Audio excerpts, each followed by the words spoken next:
Hi guys, my name is Courtney. I'm a graphic designer at Massanutten Resort, and today with Massanutten Moment, I'm going to show you guys one of my favorite quick and healthy recipes, grilled chicken Caesar kale salad. So it's only 4 ingredients. When I cook, I really like to batch, so everything's prepped and ready to go whenever I want to eat a quick and healthy meal.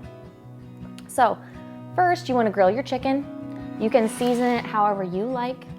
I suggest keeping it light, salt, pepper, maybe some garlic salt. Then you want to chop it into bite-sized pieces and then put it in the fridge for later. Next, you want to get your containers ready for all of your salads that you'd like to prep.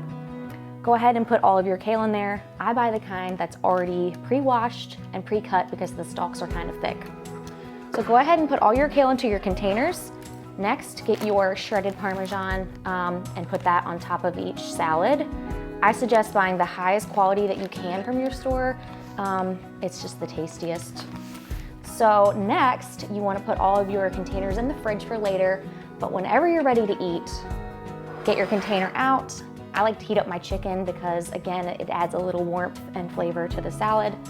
Take your Caesar dressing, put it on top, and my tip for coating the kale, another reason why I use the containers, is I put the lid on top and I give it a really good shake so everything gets coated.